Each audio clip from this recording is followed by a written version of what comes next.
আবু বকর সিদ্দিক রাদিয়াল্লাহু তাআলা আনহু মেরাজ থেকে হুজুর ফিরে এসেছেন।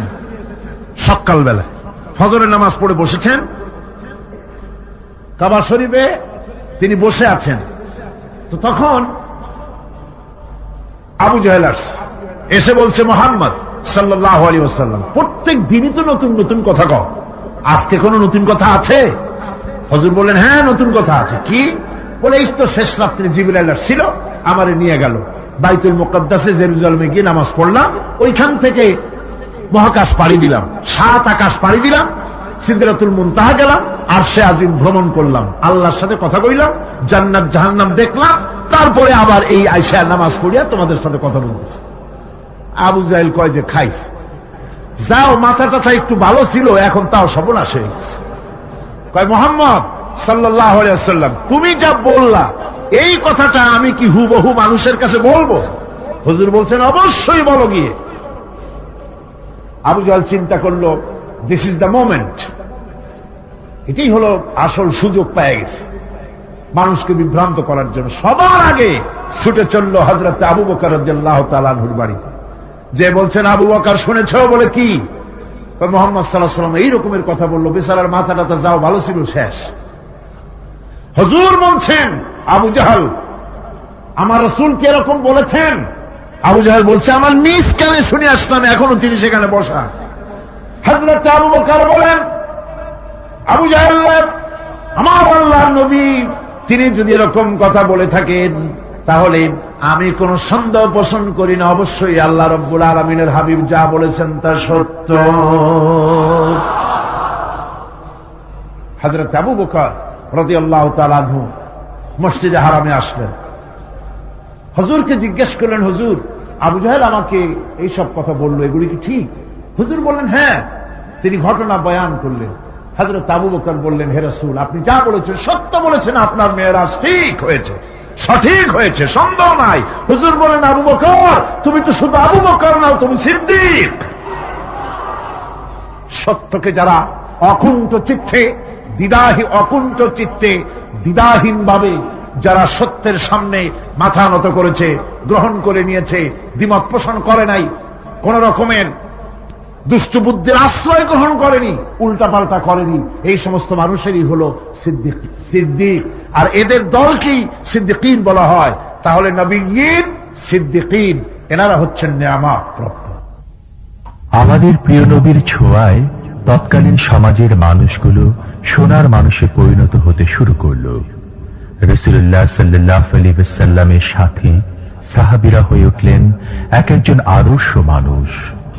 হেরা পাহাড় থেকে নেমে এলেন সরওয়ারে দো আলম সাল্লাল্লাহু আলাইহি ওয়াসাল্লাম, হাতে নিয়ে আসলেন একটা পরশ পাথর, কিমিয়া। এমন পরশ পাথর নিয়ে এলেন যার ছোঁয়া লেগে, যার স্পর্শ লেগে লোহাগুলি সোনা হয়ে গেল। সুবহানাল্লাহ পড়েন, সুবহানাল্লাহ পড়েন। পরশ পাথরের খাসিয়ত হচ্ছে, পরশ পাথর যদি লোহায় লাগে, লোহা কি হয়ে যায়? স্বর্ণ হয়ে যায়।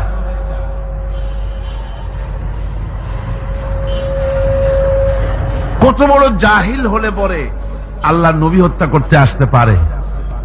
হযরত ওমর এলেন নবীকে হত্যা করার জন্য। সেই হযরতে ওমর এই ওহীর জ্ঞানের সংস্পর্শে আসার সাথে সাথে আল্লাহ পাক তার মর্যাদা এত বাড়ালেন, নবীজি বললেন, আমার পরে তো কেউ নবী হবে না, যদি কেউ হতো অবশ্যই ওমর নবী হয়ে যেতেন। সুবহানাল্লাহ বিহামদিহি। হযরত ওমরকে অধপতনের অতল তলদেশ থেকে মানবতার শীর্ষে, চরিত্রের শীর্ষে কে পৌঁছে দিল? এই ওহীর জ্ঞান এর পেছনে কাজ করেছিল, এ কোরআন কাজ করেছিল। বন্ধুগণ, আজ পৃথিবীর মানুষেরা কলেজে, বিশ্ববিদ্যালয়, মাদ্রাসায় সিলেবাসের অনেক বই পড়ে। সিলেবাসের এত বই পড়ার পর চরিত্র কি হল, মানুষকে কি দিতে পারল? আপনারা আমাকে বলেন, বর্তমান শিক্ষা ব্যবস্থা, কলেজগুলি, বিশ্ববিদ্যালয়গুলি, পৃথিবীর যে কোনো বিশ্ববিদ্যালয়গুলি পৃথিবীর মানুষকে কি দিল? অধিকাংশ ক্ষেত্রে জনগণকে উপহার দিয়েছে সন্ত্রাস, দিয়েছে হাইজ্যাক, দিয়েছে লুটেরা, দিয়েছে ডাকাত, দিয়েছে জেনাকার, দিয়েছে মদখোর। সব যে তাই হয়েছে তা নয়, কিন্তু বেশিরভাগ ক্ষেত্রে শিক্ষাঙ্গন থেকে এগুলি উৎপাদন হচ্ছে। আর সাহাবায়ে কেরাম রিদওয়ানুল্লাহ তাআলা আলাইহিম আজমাইন, তাদের সিলেবাসে মাত্র কিতাব ছিল 2খানা। তাদের সিলেবাসে কিতাব ছিল কয়খান? মাত্র 2খানা কিতাব। এই 2খানা কিতাবের সিলেবাসের 2খানা কিতাব দিয়ে বিশ্বের শ্রেষ্ঠ মানুষে তারা পরিণত হয়েছিলেন। তার একখানা ছিল কিতাবুল্লাহ, আল্লাহর কোরআন, আর একখানা ছিল কি? হাদিস, রাসূলের সুন্নাহ। সিলেবাসের মাত্র 2খানা কিতাব পড়ার পর এই জাতির চরিত্র কোথা থেকে কোথায় চলে গেল। যারা ছিল চোর ডাকাত, তারা সম্পদের পাহারাদার হল। যারা ছিল নারীর সতীত্বের জম, তারা নারীর সতীত্বের পাহারাদার হল। যারা মানুষের রক্ত মাংস নিয়ে খেলা করত, তারা জনগণের রক্ত এবং সম্পদ, ইজ্জতের, নিরাপত্তার মুহাফেজ হয়ে গেল। শুধুমাত্র মানুষের নিরাপত্তা নয়, হযরত ওমর রাদিয়াল্লাহু তাআলা আনহু রাতে একাকী বের হয়ে যেতেন। নবীর অসম্মান হবে এমন কোনো কিছুই বরদাস্ত করতে পারতেন না, বরং রাসূল করিম সাল্লাল্লাহু আলাইহি ওয়াসাল্লামের সম্মান রক্ষার্থে অনেক সময় কঠোর ভূমিকা রেখেছেন। ইহুদি এসে একজন মুসলমানের বিরুদ্ধে নালিশ করেছে আল্লাহর নবীর দরবারে। নবীজি সাক্ষ্য প্রমাণ নিয়ে সবকিছু শুনে মিলে রায় দিলেন ইহুদির পক্ষে, মুসলমানের বিপক্ষে। কারে কয়? মিজান। নবী তো ইচ্ছা করলে তার নিজের দলের ওই মুসলমানদের পক্ষেই তো রায়টা দেওয়া স্বাভাবিক ছিল, ছিল কিনা কন? বাপ হোক মা হোক, দলের নেতা হোক, সব সময় নিজের স্বার্থের দিকে টানে। কথা ঠিক কিনা? স্বাভাবিকভাবে বোঝেন, চট্টগ্রাম শহরে সবচাইতে বড় সন্ত্রাসী ধরা পড়েছে। পুলিশ বহু পরিশ্রম করে খাগড়াছড়ি থেকে ঘাট ধরে নিয়ে আসছে। ঢাকা থেকে টেলিফোন আসছে, মন্ত্রী বাহাদুরের টেলিফোন। হ্যালো, কে? চিটাগংয়ের এসপি? বলে হ্যাঁ। কারে ধরছ? কয় বল্টু মিয়ারে। ছাড়ো মিয়া, আমার দলের লোক তুমি ঠিক পাও নাই?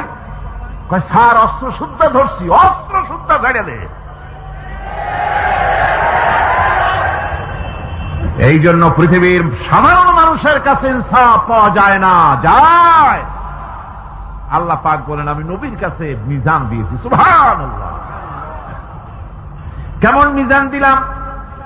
নবীজি বিচার করতেছেন, ইহুদির বক্তব্য শুনে মুসলমানের পক্ষে রায় না দিয়া রায়টা দিলেন ইহুদির পক্ষে। মুসলমান বেচারা অসন্তুষ্ট হয়ে গেলেন। তিনি চলে গেলেন হযরত ওমর রাদিয়াল্লাহু তাআলা আনহুর কাছে। কপাল কত খারাপ! তার কাছে গিয়ে বলছেন, আমিরুল মুমিনিন। তিনি তো তখন আমিরুল মুমিনিন হন নাই। যে বলছেন, ভাই ওমর, একটা বিচারের সানি করার জন্য আসছি। বলে, সানি আসছো আমার কাছে? পয়লা গেছিলা কার কাছে? গেছিলাম মুহাম্মদ সাল্লাল্লাহু আলাইহি ওয়াসাল্লামের কাছে। দেখেন অবস্থাটা। সবকিছু শুনে মিলে আমি মুসলমান, চান্দা দেই, জিহাদের পয়সা দেই, সাথে সাথে থাকি, জামাতে নামাজ পড়ি, জিহাদের ময়দানে যাই। বিচারটা আমার পক্ষে না হয়ে রাসূল ইহুদির পক্ষে রায় দিয়ে দিলেন। এটা একটা কথা হইল নাকি? আপনি বিচক্ষণ মানুষ, সবকিছু শুনে মিলে আপনি বিচারটার সানি করে দেন। হযরত ওমর বলেন, বাবাজি অপেক্ষা করো, আমি তোমার বিচারের সানি করতেছি, দাঁড়াও। হযরত ওমর ঘরের মধ্যে ঢুকলেন, তরবারি নিয়ে আসলেন। খাপের থেকে তরবারি বার করে হযরত ওমর বলেন, যেই ব্যক্তি আল্লাহ নবীর ফয়সালা করার পর তা মানতে পারে না, তার সানি করতে আসে, তার ফয়সালা তো এই রকম করে করে দিতে হয়। তরবারি মারলেন, গর্দান পড়ে গেল।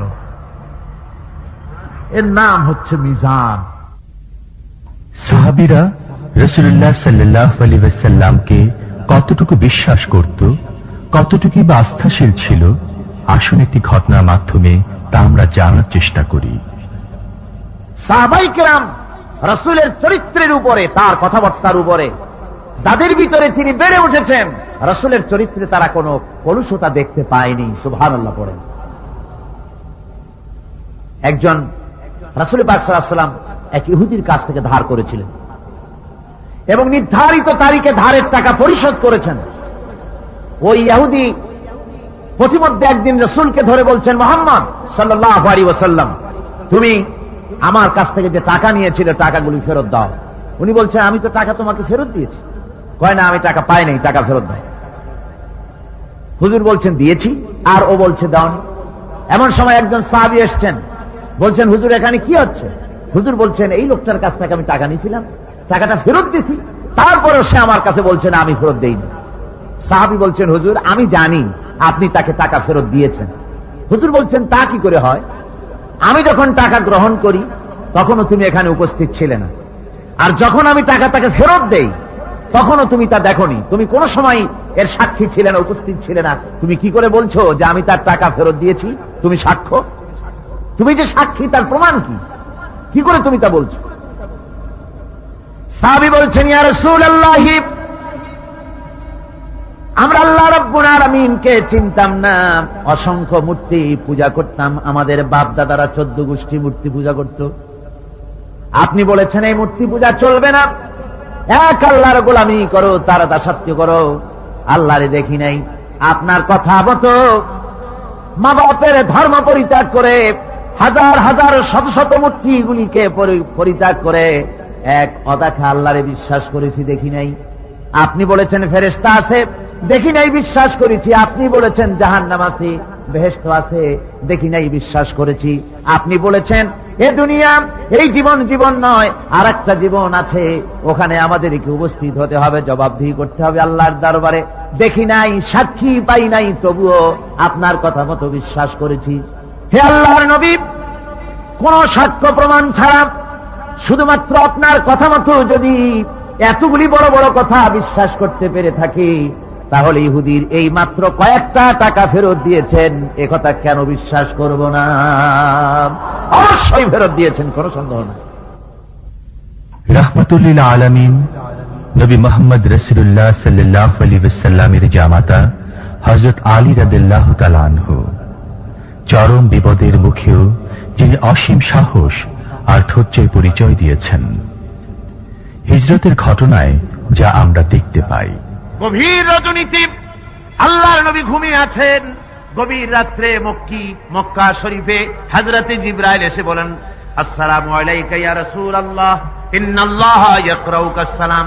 হুজুর, আল্লাহ আপনাকে সালাম বলেছেন। আর আমি দেখে এলাম আপনার ঘরের চতুর্দিকে কাফেরেরা তরবারি নিয়ে দাঁড়ানো। মেহেরবানি করে আপনি ঘুমের থেকে জেগে হিজরত করে মদিনায় চলে যান। নবীজি ঘুমের থেকে জাগলেন, হযরত আলীকে ডেকে বলেন, আলী রে, আমার বিছানার উপরে আরাম করে ঘুমায় থাকো, শুয়ে থাকো, আল্লাহর অর্ডার হয়েছে, আমি মদিনার দিকে চললাম। আমার ভাইরা, হযরত শেরে খোদা আলী রাসূলের দিকে তাকিয়ে বলেন, ইয়া রাসূলুল্লাহ, আপনার বিছানায় আপনার চাদর, আপনার কম্বলখানা গায়ে দিয়ে আমি শুয়ে থাকবো। সকালবেলায় কাফির বেঈমানেরা এই ঘরের মধ্যে ঢুকে আপনার বিছানায় আপনার চাদর মুড়ি দিয়ে আমি আলীকে তারা মুহাম্মদ মনে করবে, আর আমাকে মুহাম্মদ মনে করে তাদের তরবারি দিয়ে তারা আমাকে টুকরা টুকরা করে জমিন থেকে বিদায় করে দেবে। আমি আলীর দিলের মধ্যে কোনো দুঃখ কষ্ট থাকবে না, বরং আমার মনের মধ্যে এটাই তৃপ্তি হবে যে আমি আলীর জীবনের বিনিময়ে আল্লাহর নবী দুনিয়ায় বেঁচে আছেন। ভাইরা আমার, নবীজি ঘরের থেকে বেরোলেন। ঘরের থেকে বেরিয়ে দেখেন চতুর্দিকে কাফেরেরা হাতে এক মুষ্টি বালু নিলেন, শাহাতিল ওযু পরে দম করে বালুটা ছাড়া দিলেন। চতুর্দিকে কাফেরে দাঁড়ানো, কাফেরদের চোখে বালু চলে গেল। বালি চোখে গেলে অবস্থাটা কি হয় আপনারা জানেন। 2 হাত দিয়া চোখ রগড়াতেছে কাফেরেরা। নবীজি সরে গেলেন, একটা কাফেরও দেখতে পেল না কোন ফাঁকে নবী চলে গেলেন। পরবর্তী সময় আল্লাহ রাব্বুল আলামিন নবীকে ডেকে বলেন, ওয়া মা রামাইতা ইয রামাইতা ওয়ালাকিন্নাল্লাহা রামা। ও নবী, আপনি নিক্ষেপ করেন নাই যখন আপনি নিক্ষেপ করেছিলেন, আপনি শুধু বালুকণা ছেড়ে দিয়েছিলেন, আর আপনার ঘরের চতুর্দিকে কাফেরদের চোখে বালুকণা পৌঁছে দেওয়ার দায়িত্ব আমার কুদরত গ্রহণ করেছিল। সুবহানাল্লাহ, সুবহানাল্লাহ। আমার ভাইরা, নবীজি হযরত আবু বকরের বাড়িতে গেলেন, দরজায় গিয়ে আস্তে করে নক করেছেন। দরজায় গিয়ে আস্তে করে নক করলেন, ভিতর থেকে আওয়াজ এলো, কে? ভিতর থেকে লাব্বাইকা সাদাইকা বলে হযরত আবু বকর বেরিয়ে এলেন। আল্লাহর নবী জিজ্ঞাসা করলেন, আবু বকর রে, এক ডাক দিলাম আর তুমি এক ডাকে সাড়া দিলে, তুমি কি ঘুমাও নাই? হযরত আবু বকর বলেন, ইয়া রাসূলুল্লাহ, আপনি বলেছিলেন আমাকে সাথে নিয়ে হিজরত করবেন।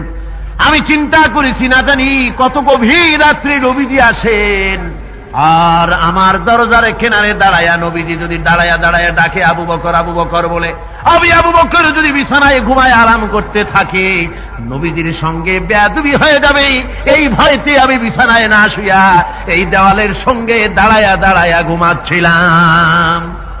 ভাইরা আমার, নবীজি হযরত আবু বকরকে নিয়ে চললেন, কাবার দিকে তাকালেন, বাইতুল্লাহ শরীফের দিকে তাকায়া নবীজি চোখ থেকে দর দর করে পানি পড়ে আর ডেকে বলেন, এ খানায় কাবা, ওরে কাবা, বড় আশা ছিল তোর খেদমত করব প্রাণ ভরে, কিন্তু তোর নিষ্ঠুর সন্তানেরা তোর কাছে আমারে থাকতে দিল না রে।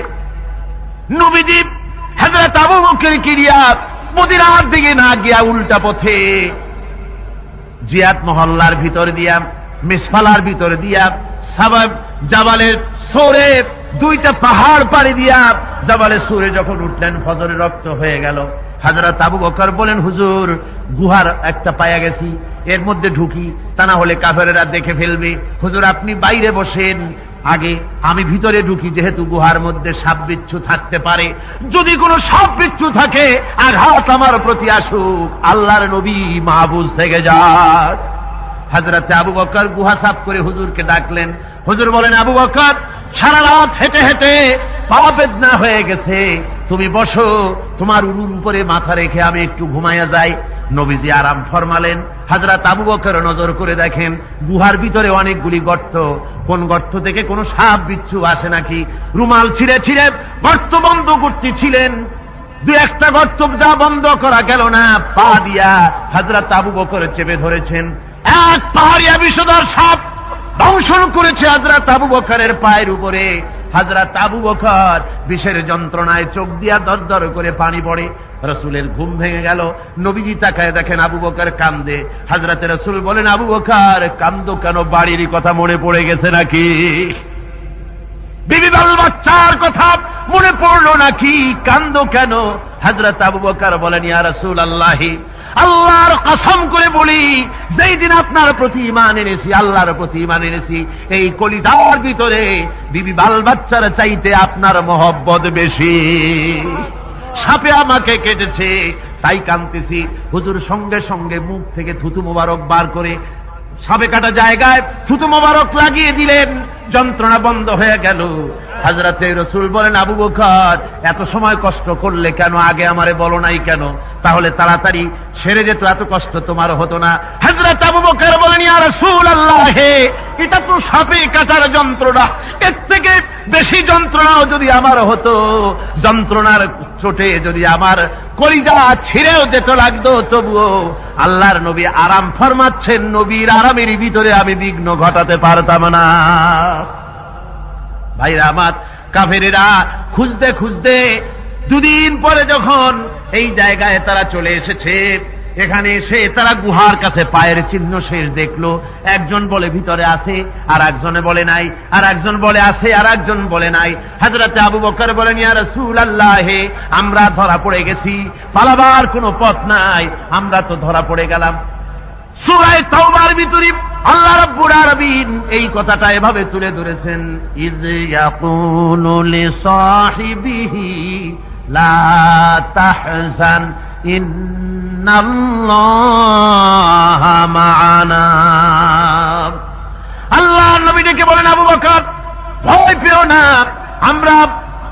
আমরা মাইনরিটি নই, আমরাই মেজরিটি, আমাদের সংখ্যায় বেশি, ওদের ভয় তুমি করো না, কোনো চিন্তা করো না, ভয় পেও না, আল্লাহ রাব্বুল আলামিন আমাদের সাথে আছেন। সুবহানাল্লাহ সুবহানাল্লাহ বিহামদিহি। আল্লাহ রাব্বুল আলামিন আমাদের সাথে আছে, কোনো চিন্তা করো না, ভয় পেও না। আমার ভাইরা, বান্দা যখন আল্লাহর প্রতি ঈমান আনে, আল্লাহর প্রতি যখন তার মহব্বত বেড়ে যায়, আল্লাহর উপরে যখন সে নির্ভর করতে শেখে, তখন সে দুর্জয় নরশার্দুলে পরিণত হয়ে যায়। জোরে বলেন সুবহানাল্লাহ। সে বীর পুরুষ, দুর্জয় নরশার্দুল, কারো হুঙ্কার, কারো অগ্নিচক্ষ, ফাঁসির মঞ্চ, জেল জরিমানা, বোমা, কিরিস, রিভলভার, স্টেন গান, কামান, এগুলির ভয়তে ভীত হয় না। কে? মোমেন। কে হয় না? সে একমাত্র নির্ভর করে কার উপরে? ধরে বলেন কার উপরে? শেরে খোদা হযরত আলী রাদিয়াল্লাহু তাআলা আনহু সম্পর্কে এখন শুনবো আলোচনা। রাসূল পাক সাল্লাল্লাহু আলাইহি ওয়াসাল্লাম তিনি হযরত আলীর হাতে তরবারি উঠায় দিলেন, জুলফিকার, বললেন, আলী তুমি যাও আজকের ময়দানে সেনাপতির দায়িত্ব পালন করো। হযরত আলী তরবারি হাতে নিলেন। ইসলাম আক্রমণকারী যে না, সে কথা বলতে আমি এই কথা নিয়ে আসছি। হযরত আলী গেলেন, যায় মুরাহহাবের সামনে পড়েছেন। মুরাহহাব হলো, হাদিসে এসেছে, মুরাহহাব হচ্ছে কাফেরদের নেতৃত্ব দিচ্ছে। মুরাহহাব বলছে, আলী তোমাকে আমি কিন্তু ভালোবাসি, তুমি আসলে কেন? তোমার প্রতি আমার একটা সফট কর্নার আছে আমার অন্তঃকরণে। তুমি তোমার ছেলে মেয়েকে কি এতিম বানাতে চাও? তোমার বউকে কি বিধবা করতে চাও? আমি তো সেই বীর যে আমার সামনে এসে কেউ কল্লা সাথে নিয়ে যেতে পারে নাই। সুতরাং তুমি যদি ওদেরকে এতিম আর বিধবা করতে না চাও, আমার সামনে থেকে সরে যাও। হযরত আলী বলেন, মুরাহহাব তুমি কাকে ভয় দেখাতেছ? তোমার তরবারি এই সমাজের কিছু কাফেরেরা ভয় করতে পারে, তুমি কি আমারে চেনো নাকি? তুমি কারে ভয় দেখাও? তাম পৃথিবীর সমস্ত কাফেরদের উপরে আল্লাহ রাব্বুল আলামিন আমাকে বাগ বানায় পাঠিয়েছেন। তরবারি দিয়া প্রমাণ হবে। মুরাহহাব বলে, তুমি আঘাত করো। কয় না, আক্রমণ তো করব না আমি, আগে তুমি করো, আমি প্রতিহত করব। আক্রান্ত হলে পরে তারপরই জবাব দেব। এরপরে মুরাহহাব আঘাত হানতে লাগলো। হযরত আলী সমস্ত রণকৌশল দিয়ে আঘাতগুলি তিনি ফিরিয়ে দিতে লাগলেন। এরপরে হযরত আলী বলছেন, মুরাহহাব এবার তৈরি হও আমার আঘাত সহ্য করার জন্য। হযরত আলী জুলফিকার তুলে আঘাত করলেন। এক আঘাতেই দেখা গেল মুরাহহাবের মাথা থেকে শুরু করে শরীর টুকরা হয়ে গিয়া হযরত আলীর তরবারির মুঠা পর্যন্ত মাটির ভিতরে গেড়ে গিয়েছে। খায়বারের দুর্গ দখল হয়ে গেল। পরের দিন আল্লাহর নবী বলেন, আলী শুনতে পেলাম তোমার ঢাল ভেঙে গিয়েছিল, তারপরে তুমি যুদ্ধ করলে কি দিয়ে? হযরত আলী বলেন, হুজুর কামুজ দুর্গের ওই কবাতটা, লোহার কবাতটা বাম হাতে নিয়া আর ডান হাতে তরবারি নিয়ে লড়াই করেছি। হুজুর বলেন, কি করে মানুষ কেমনে এত বড় দুর্গের লোহার কপাট হাতে নিয়ে যুদ্ধ করে? একটু দেখাও তো দেখি। হযরত আলী গতকালকের মতো বাম হাত দিয়া ধরেছেন, নাড়াতে পারেন না। এবার ডান হাত দিয়া ধরেছেন, নাড়াতে পারেন না। ডান আর বাম দুই হাত দিয়া সমস্ত শক্তি দিয়ে এমন জোরে টান মেরেছেন, প্রতিটি লোমকূপের গোড়া থেকে ঘাম বেরিয়ে এসেছে, এক চুলো নড়াতে পারেন নাই। হযরত আলীর মুখখানা মলিন হয়ে গেছে লজ্জায়। হযরত আলী রাদিয়াল্লাহু তাআলা আনহু লজ্জা পেয়ে গেছেন। রাসূল পাক সাল্লাল্লাহু আলাইহি ওয়াসাল্লাম বলেন, আলী লজ্জা পাওয়ার কোনো কারণ নাই, চিন্তা করার কোনো কারণ নাই। তোমার নিজস্ব শক্তি দিয়ে তুমি লড়াই করতে পারো নাই। এত বড় লোহার দরজা নিয়ে, কবাত নিয়ে মানুষ সেভাবে লড়াই করতে পারে না। আল্লাহ তার দ্বীনকে বিজয়ী করার জন্য তোমার ভিতরে আল্লাহ রাব্বুল আলামিন ক্ষমতা দিয়েছিলেন। জোরে বলেন সুবহানাল্লাহ। আল্লাহ রাব্বুল আলামিন এই জিহাদের ময়দানে যখন মানুষ আসে, আল্লাহ তাদের উপরে মদদ দান করেন। সাহাবীরা যখনই আল্লাহ সাহায্য চেয়েছেন, তারা সাথে সাথেই তা পেয়েছেন।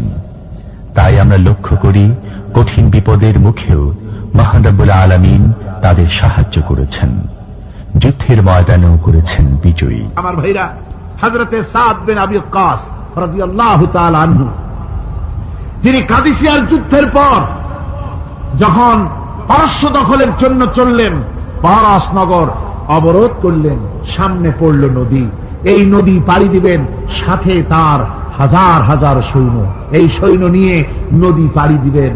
জিজ্ঞেস করলেন সাহাবীদের, তোমরা কি চাও? ইসলামের আন্দোলন, ইসলামের জিহাদ, আল্লাহর দ্বীন এখানেই শেষ হয়ে যাক, এটা চাও?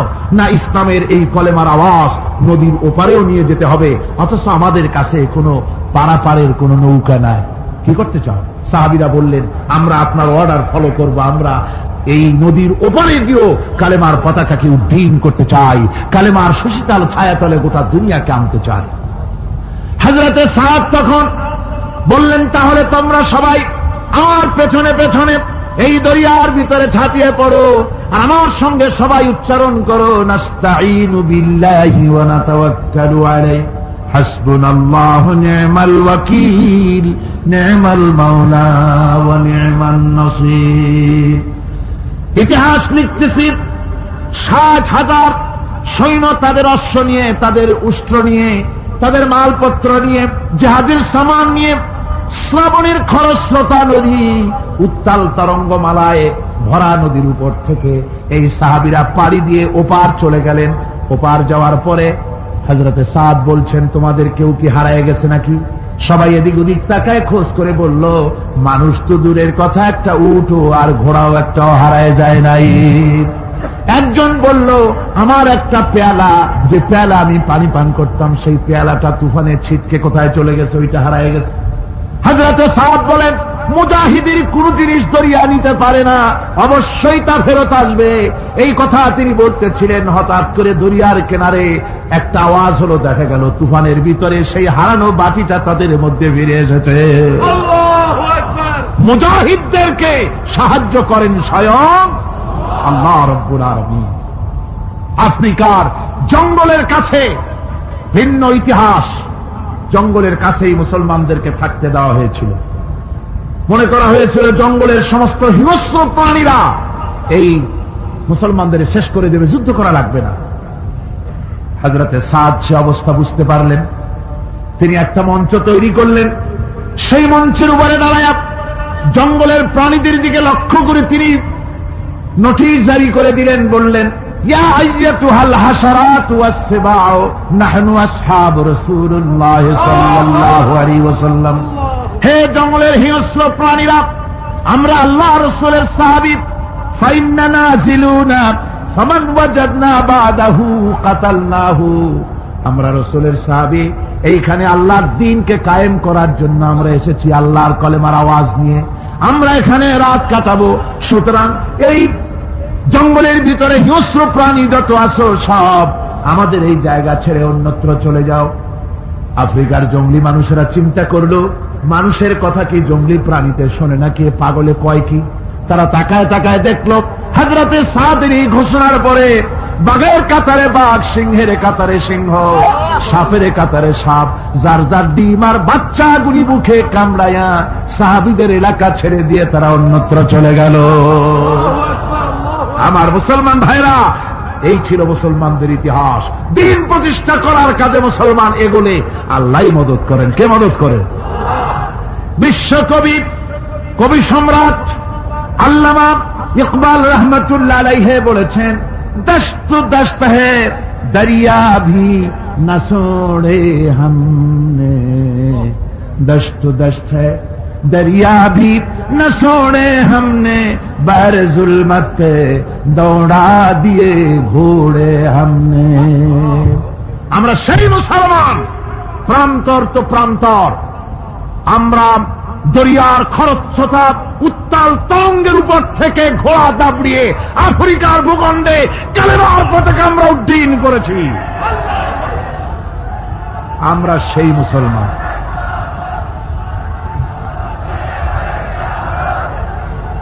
সমুদ্রের ঢেউকে, দাজলা নদীর ঢেউকে আল্লামা ইকবাল স্মরণ করে দিচ্ছেন, ও দরিয়ার ঢেউ, ऐ मौज जजला तू भी पहचानती है हमको, अब तक है तेरा दरिया अफसाना हमारा। হে টাইগ্রিসের উত্তাল তরঙ্গমালা, নিশ্চয়ই তোমার ভুলে যাওয়ার কথা নয় যে তোমার উপর থেকেই আমরা দরিয়া পার হয়ে উপরে গিয়ে কালেমার পতাকা উড্ডীন করেছিলাম। আমরা সেই মুসলমান, আজ ইসলামী চেতনা হারায়া আমরা আজকে দুনিয়ার মধ্যে সবচাইতে লাঞ্ছিত, পদদলিত, হেয় প্রতিপন্ন জাতিতে পরিণত হয়েছি। আমার ভাইরা, মহাকবি, বিশ্বকবি, কবি সম্রাট আল্লামা ইকবাল রহমতুল্লাহ আলাইহি সুন্দর করে বলেছেন, মুসলমানদেরকে লক্ষ্য করে বলেছেন, ঘোষণা করো, বাতিলদেরকে জানায়া দাও, আমরা মাথা নত করার জাতি নই। আমরা মাথা নত করার জাতি? ভারত আজ আমাদের দিকে চোখ রাঙায়, ভারত চোখ রাঙায় তাকায় আমাদের দিকে, দুনিয়ার অনেকেই আমাদের দিকে চোখ রাঙায়। বিশ্বকবি আল্লামা ইকবাল বলেছেন, বাতিল সে দবনে ওয়ালে আসমান নেহি হাম, बातिल से दबने वाले आसमां नहीं हम, सो बर कर चुका है तू इम्तिहान हमारा। বাতিলের সামনে মাথা নত করার জাতি আমরা নই। ওই আকাশ সাক্ষী, জমিন সাক্ষী। অসীম দয়াময়, অনন্ত দাতা মহান আল্লাহ রাব্বুল আলামিন বান্দা যখন গুনাহ করে তার কাছে ফিরে আসে, মাফ চায়, তওবা করে, তখন আল্লাহ ক্ষমা করে দেন। ইবনে জারীর তাবারীর একটি বর্ণনা এসেছে, হযরত আবু হুরায়রা রাদিয়াল্লাহু তাআলা আনহু তিনি বলছেন যে আমি ইশার নামাজ পড়ে মসজিদে নববী থেকে ইশার নামাজ পড়ে ঘরে আসতেছিলাম। ঘরে আসার সময় দেখি আমার দরজার কাছে একজন মহিলা দাঁড়ান। সে আমাকে সালাম বলল, আমি তাকে তার সালামের জবাব দিয়ে ঘরের মধ্যে প্রবেশ করলাম। কিছুক্ষণ পরে মহিলা দরজায় নক করলেন। আমি দরজা খুলে জিজ্ঞেস করলাম, কি চাও? তিনি বললেন যে আমি শয়তানের ওয়াসওয়াসায় পড়ে জিনা করেছি এবং এই জিনা করার পর আমি গর্ভবতী হয়েছি, এরপরে একটা সন্তান হয়েছে, আমি সেই সন্তানকেও মেরে ফেলে দিয়েছি। এখন আমার বাঁচার পথ কি? আমার এখন এই গুনাহ মাফ হওয়ার পথ কি? হযরত আবু হুরায়রা রাদিয়াল্লাহু তাআলা আনহু বলছেন যে অসম্ভব, তোমার এই গুনাহ মাফ হবে না।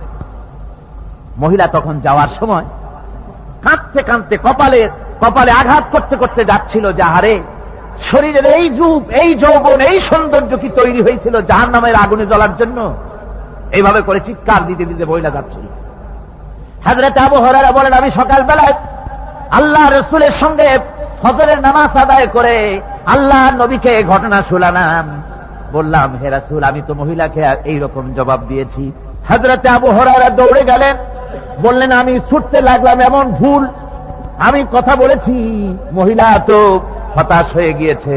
তিনি খুঁজতে খুঁজতে মহিলাকে পেয়ে গেলেন, যে বললেন, ও মহিলা, আল্লাহর হাবিব তোমার সম্পর্কে এই কথা বলেছেন, তুমি যদি তওবা করো আল্লাহ রাব্বুল আলামিন তোমাকে মাফ করে দিবেন, আর তোমার দোষ ত্রুটিগুলির বিনিময় আল্লাহ তোমাকে নেক দিয়ে বদলা। মাত্র আল্লাহু আকবার বলে চিৎকার মেরে সেজদায় পড়ে গেলেন।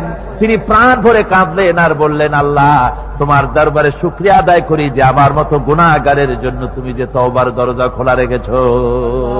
তিনি তার নিজের দাসীকে এবং তার বাচ্চাকে, কৃত দাসীকে আল্লাহ শকরার্থে মুক্ত করে দিলেন। আমার ভাইয়েরা,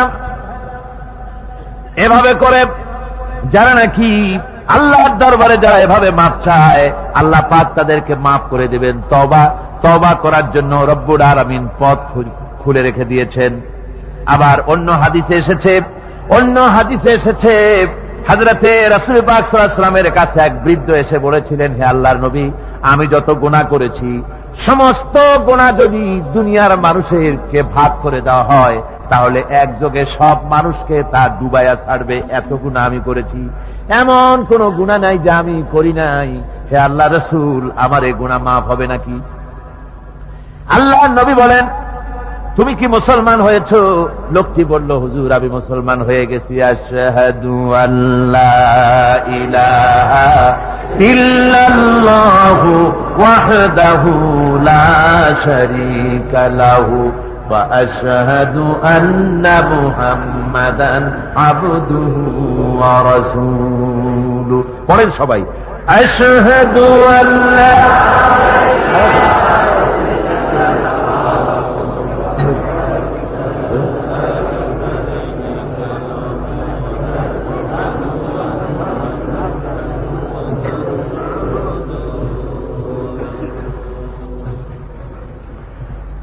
ওই লোকটি যখন কলেমা পড়লেন, বললেন আমি মুসলমান হয়েছি। আল্লাহ নবী বলেন, শোনো আল্লাহর বান্দা, তুমি যখন কলেমা পড়েছ তোমার পেছনের তামাম জিন্দেগির সমস্ত গুনাহ খাতা আল্লাহ রব্বুল আলামিন মাফ করে দিয়েছেন। শুধু মাফ করেন নাই, আরো কি করেছেন? ওয়ায়ুবাদদিলুল্লাহু সাইয়্যাতিহিম হাসানাত। দোষ ত্রুটি তোমার যা আছে, যে ব্যক্তি তওবা করে আল্লাহর পথে চলে, নেক আমল করে, পেছনের জীবনের দোষ ত্রুটি যা করেছেন সবগুলির বদলে আল্লাহ রব্বুল আলামিন নেকি লিখে দিবেন। জোরে বলেন সুবহানাল্লাহ। তার মানে কি? তার মানে হচ্ছে জীবনে যত অপরাধ করেছিল, তওবা করে যখন ভালো কাজ করবে, আর পেছনের কথাগুলি যখন মনে করবে গভীর রাত্রে, আল্লাহ আমি এই ধরনের পাপ করেছিলাম, চুরি করেছি, ডাকাতি করেছি, জেনা করেছি, মদ খেয়েছি, মিথ্যা কথা বলেছি, এই সব কথা বলে যত অনুশোচনা করবে আর অনুতপ্ত হবে, চোখ দিয়া যত পানি পড়বে, নতুন নতুন করে তার আমল নামে আল্লাহ নেকি লিখতে থাকবেন। জোরে বলেন সুবহানাল্লাহ। রব্বুল আলামিন তার বান্দাকে এত ভালোবাসেন। একজন সাহাবী কতগুলি পাখির বাচ্চা নিয়ে রাসূলের কাছে হাজির হয়েছেন। আল্লাহর নবী বলেন, এই পাখির বাচ্চাগুলি আনলা কেন?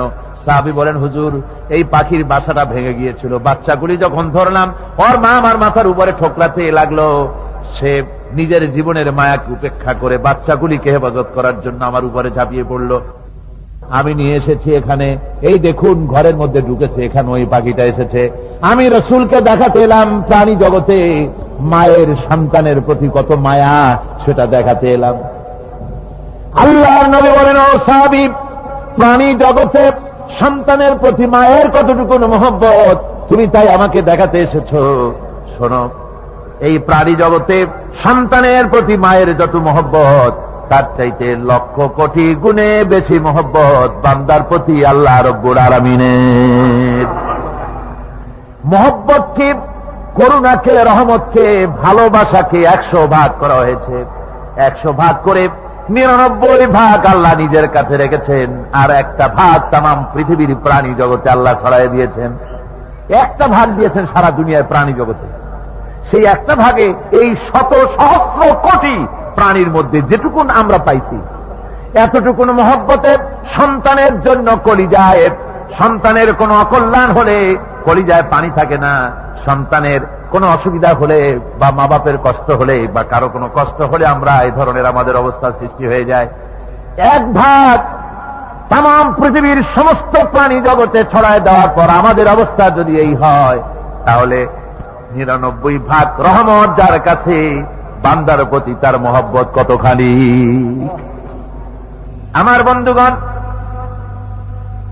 রাসূল পাক সাল্লাল্লাহু আলাইহি ওয়াসাল্লাম বলেছেন, ও সাহাবীরা, একজন লোক উটের পৃষ্ঠে যাচ্ছিল কোথাও, উটের পৃষ্ঠে তার খাবার আছে, পানিও আছে, যেতে যেতে মরুদ্যানের মধ্যে সে বিশ্রাম করলো। ঘুমের থেকে থেকে দেখে উট নাই, খাবার নাই, পানিও নাই, বড় লোকটা কেমন পেরেশান হয়। সাহাবীরা বলেন, হুজুর উট হচ্ছে মরুভূমির জাহাজ, উট হারায় গেছে, টাকা পয়সা যা ছিল, খাদ্য খাবার ছিল, সব চলে গেছে, এর থেকে পেরেশানি তো আর কিছুই হয় না। হুজুর বলেন, লোকটা খানিকক্ষণ চিন্তা ভাবনা করতে করতে কিছুক্ষণ পর দেখলো উট ফিরে এসেছে, সমস্ত টাকা তার ওই খাদ্য আর পানিও নিয়ে হাজির হয়ে গেছে। বলো কেমন খুশি হয়? হুজুর, হযরত সাহাবীরা বলেন, হুজুর এর থেকে খুশি আর কি হতে পারে, লোকটার দিল তো ভরে যাবে। আল্লাহর নবী বলেন, ও সাহাবীরা, কোন বান্দা যদি আল্লাহ থেকে নাফরমান হয়ে যায়, নামাজ ছেড়ে দেয়, জিনা ব্যভিচার বদমাশি নাফরমানিতে যদি যখন লিপ্ত হয়ে যায়, উঠারা ব্যক্তি উট পাওয়ার জন্য যেমন পেরেশানি বোধ করে, আল্লাহ রাব্বুল আলামিন তার ওই নাফরমান বান্দার জন্য, আল্লাহ রাব্বুল আলামিন ফিরে আসার জন্য আল্লাহ রাব্বুল আলামিন চান।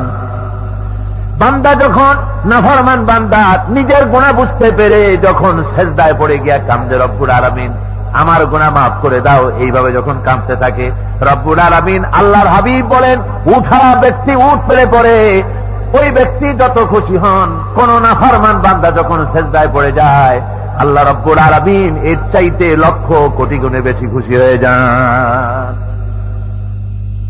কোরআনের আয়াত শুনে কাফেররা বারবার বিস্মিত হয়েছে, যেমন বিস্মিত হয়েছিলেন হযরত ওমর রাদিয়াল্লাহু তাআলা আনহু ইসলাম গ্রহণ করার পূর্বে। এভাবেই অনেকে শুধুমাত্র কোরআন শুনে ইসলামের দাওয়াত কবুল করেছিলেন।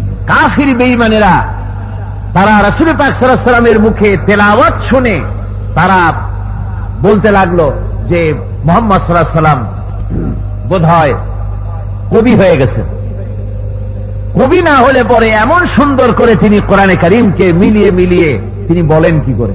কোরআন শরীফের রচনা শৈলী, কোরআনের বাচন ভঙ্গি, কোরআনের যে লালিত্য, এর যে মাধুর্য, এর যে বর্ণনার গাম্ভীর্য, এটা মানুষকে মোহমুগ্ধ করে, মানুষকে তার চিত্তকে আকৃষ্ট করে, মানুষ মুগ্ধ হয়ে যায়।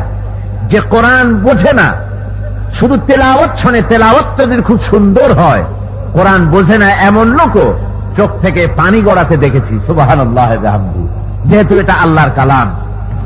তাই ওরা মনে করল যে মুহাম্মদ সাল্লাল্লাহু আলাইহি ওয়াসাল্লাম কবি হয়ে গেছে। যেমন হযরত ওমর ফারুক রাদিয়াল্লাহু তাআলা আনহু, তিনি রাসূল পাক সাল্লাল্লাহু আলাইহি ওয়াসাল্লামের পেছনে ঘুরতেছিলেন, হুজুরকে কোথাও পেলে পরে হুজুরকে নির্যাতন করবে। তিনি তখনও কুফরি হালতে ছিলেন। হযরত ওমর বলছেন যে আমি দেখলাম আল্লাহর নবী হারাম শরীফের ভিতরে প্রবেশ করে তিনি নামাজ পড়া শুরু করেছেন। আমি ভাবলাম নামাজটা শেষ হয়ে যাক, তারপরে যা হয় করব। পেছনে দাঁড়িয়ে আছি, শুনলাম তিনি পড়তেছেন, তেলাওয়াত করতেছেন। তেলাওয়াত শুনে শুনে আমি খুব অবাক হয়ে গেলাম। আমি ভাবলাম যে এটা কি কোনো জেন শিখায় দিচ্ছে, না এটা কি, জিনিসটা কি, কোন জেনের কথা নাকি, বিষয়টা কি, এত সুন্দর ভালো লাগে শুনতে। হযরত ওমর বলেন, আমি যখন মনে মনে চিন্তা করতেছিলাম এটা কোন জেনে শিখায় দেওয়া কথা নাকি, তখন আল্লাহর নবী নামাজের ভেতরে আমার কথার জবাব দিলেন। তিনি পড়লেন, ইন্নাহু লাকাউলু রাসূলিন কারীম। এটা হচ্ছে মহান বার্তাবাহকের বর্ণনা। হযরত ওমর বলেন, আমি মনে মনে ভাবলাম মুহাম্মদ সাল্লাল্লাহু আলাইহি ওয়াসাল্লাম নিশ্চয়ই কবি হয়েছেন, নইলে এত সুন্দর করে মিলিয়ে মিলিয়ে বলেন কি করে। কোরআনের আয়াতগুলির কি অপূর্ব মিল। আপনারা কোরআন যদি পড়েন দেখবেন, কোরআন শরীফ যদি আপনি তাড়াতাড়ি করে পড়েন, মনে হবে আপনি যেন কোনো প্রবন্ধ, কোনো গদ্য পড়তেছেন।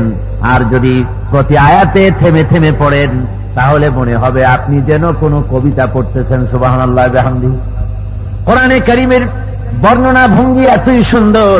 ওয়াশ-শামসি ওয়া দুহাহা ওয়াল কামারি ইযা তালাহা ওয়ান নাহারি ইযা জাল্লাহা।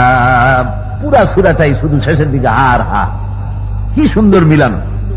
وثمود الذين جابوا الصخر بالواد وفرعون ذي الأوتاد الذين طغوا في البلاد।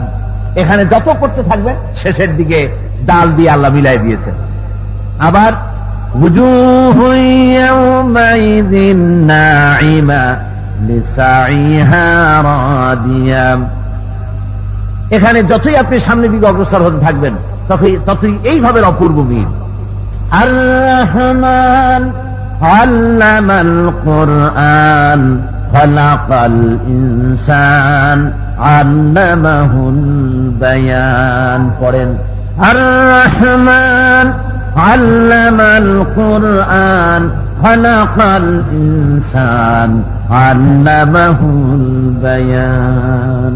কোরআনে কারীম যত পড়বেন এত মজা, এত মধুর, পৃথিবীতে আর কোথাও খুঁজে পাওয়া যাবে না। জোরে বলেন সুবহানাল্লাহ। হযরত আবু হুরায়রা রাদিয়াল্লাহু তাআলা আনহু অত্যন্ত পেরেশান, কেননা তার মা ইসলাম কবুল করেননি। ছুটে আসলেন প্রিয় নবীর কাছে। আবু হুরায়রা জানেন রাসূলুল্লাহ সাল্লাল্লাহু আলাইহি ওয়াসাল্লাম আল্লাহর দরবারে তার মায়ের জন্য হাত তুললে তা বিফলে যাবে না। হাদিস শরীফে এসেছে হযরত আবু হুরায়রা রাদিয়াল্লাহু তাআলা আনহু একবার রাসূল করিম সাল্লাল্লাহু আলাইহি ওয়াসাল্লামের দরবারে কাঁদতেছিলেন। হুজুর জিজ্ঞেস করলেন, আবু হুরায়রা তুমি কাঁদো কেন? হযরত আবু হুরায়রা বলেন, হুজুর আমার মা আমাকে মেরেছে, আমি সেই জন্য কাঁদতেছি। হুজুর বলেন, মা তোমাকে মারলো কেন? কোনো বেয়াদবি করেছো নাকি? তিনি বললেন, না কোনো বেয়াদবি করি নাই, তবে মারলো কেন? হযরত আবু হুরায়রা বলেন, হুজুর আমার মা হচ্ছেন মুশরিকা, আমার মা কাফের। আমি অনেক রাত হয়েছিল বাড়ি ফিরতে, আমার মা জিজ্ঞেস করলো এত রাত কোথায় ছিলি? আমি বললাম, মা তাম পৃথিবী যে কদম মোবারক চুমতে পারলে নিজেকে ধন্য মনে করে, আমি সেই রাসূলের দরবারে ছিলাম, আসতে দেরি হয়ে গেছে। ইয়া রাসূলুল্লাহ, আপনার নাম শোনা মাত্র আমার মায়ের গায়ে আগুন জ্বলে গেল। সহ্য করতে না পেরে আমাকে মায়ের আরম্ভ করে দিল। বলল, আবু হুরায়রা হয় আমার বাড়ি ছাড়বি, না হয় মুহাম্মদ সাল্লাল্লাহু আলাইহি ওয়াসাল্লামের ঘর ছাড়বি, কোনটা করবি কর। আমি বললাম, মা তোমার গায়ে যত শক্তি আছে সমস্ত শক্তি দিয়ে তুমি আমাকে প্রহার করো, আমি তামাম তোমার বাড়িটা সুদ্ধা তামাম দুনিয়া ছেড়ে দিতে পারি, কিন্তু রাসূল পাক সাল্লাল্লাহু আলাইহি ওয়াসাল্লামের কদম মোবারক ছাড়তে পারি না। ভাইরা আমার, হযরতে আবু হুরায়রা কাঁদতেছেন। আল্লাহর নবী বলেন, তুমি কাঁদো কেন? তোমার মা তোমাকে মেরেছেন, আমি এখানে কি করব? এখানে তো আমি কোনো দখল আন্দাজ করতে পারি না, আমি কি করতে পারি? এখানে ইন্টারফেয়ার তো আমি করতে পারি না, মা তোমারে মেরেছে। হযরত আবু হুরায়রা বলেন, ইয়া রাসূলুল্লাহ, মায়ের বিরুদ্ধে কোনো নালিশ করার জন্য আপনার কাছে আমি আসি নাই। বলে, কেন এসেছো? হযরত আবু হুরায়রা বলেন, হুজুর এসেছি এই জন্যে, আমি জানি আপনি যদি আল্লাহর দরবারে কোনো ব্যাপারে দোয়া করেন আল্লাহ রাব্বুল আলামিন তা মঞ্জুর করে নেন। আপনি মেহেরবানি করে আমার মায়ের হেদায়েতের জন্য আল্লাহর কাছে দোয়া করুন। হুজুর সাল্লাল্লাহু আলাইহি ওয়াসাল্লাম দুহাত উঁচু করলেন, বললেন, আল্লাহুম্মা ইহদি উম্মা আবি হুরায়রা, আয় আল্লাহ আবু হুরায়রার মাকে তুমি হেদায়েত নসিব করে দাও। এই দোয়া রাসূল করতেছেন। হুজুরকে দোয়ার মধ্যে ফেলে রেখে আবু হুরায়রা দৌড় আরম্ভ করেছে বাড়ির দিকে। পেছন থেকে কয়েকজন সাহাবী তারা দৌড়ে গেল। আবু হুরায়রা দৌড়ায় কেন? এত ভদ্র মানুষ, কোন সময় কারো সাথে রাগারাগি করে না, দৌড়ায় কেন? নিশ্চয় কোনো বিপদ বুঝি হয়ে গিয়েছে, পিছন থেকে জামা টেনে ধরেছে। কি হয়েছে, দৌড়াও কেন? হযরত আবু হুরায়রা বলেন, আমার জামা ছেড়ে দাও, আমাকে দৌড়াতে দাও। আমি দৌড়াইয়া বাড়ি পৌঁছে গিয়ে দেখতে চাই আমি আগে দৌড়ে বাড়িতে গেলাম না নবীজির দোয়া আমার আগে আমার বাড়ি পৌঁছে গেল, কোনটা হলো আমি সেটা দেখতে চাই।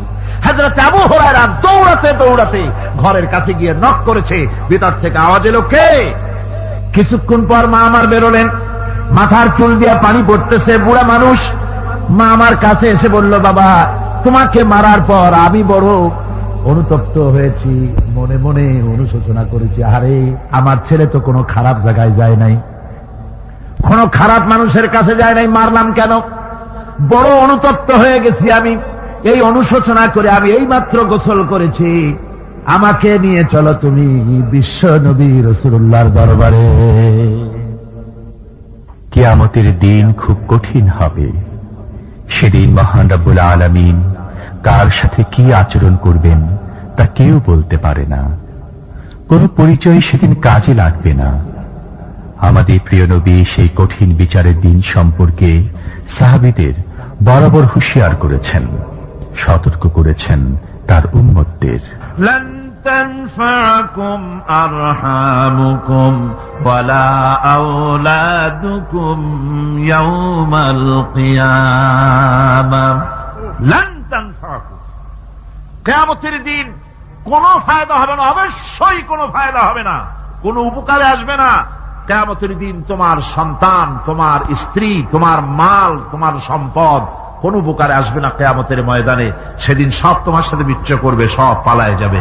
সেখানে উৎকোষেরও কোনো কারবার নাই যে ঘুষ টুস দিয়া ফেরেশতাদের কোন রকম বুঝবাজ দিয়া আলাদা কোন চোরাগলি পথ দিয়া একেবারে ফুট করে ভেস্তে চলে যাবেন, এমন কোন সুযোগ নাই।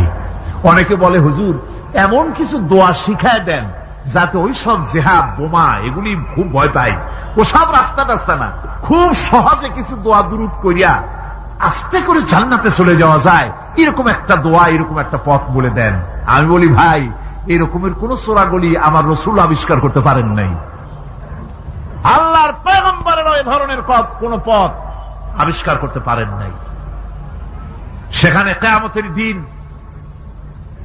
কাউকে উৎকোচ গ্রহণ করার কেউ নাই, উৎকোচ দেওয়া যাবে না। আর উৎকোচ দিবি নেবার কি, আপনার কাছে কিছু নাইও, থাকলেও নেওয়ার কেউ নাই। এই দুনিয়ায় ফাঁকিবাজি করে বহুত কিছু করা যায়, কিন্তু কিয়ামতের মাঠে এগুলি কিছুই চলবে না। اليوم لا ينفع مال ولا بنون। কিয়ামতের দিন ধন সন্তান সন্ততি আর সম্পদ কোনো কাজে লাগবে না। সেদিন শুধু আমল যদি ভালো হয় কাজে লাগবে, আমল খারাপ হবে সব শেষ হয়ে যাবে।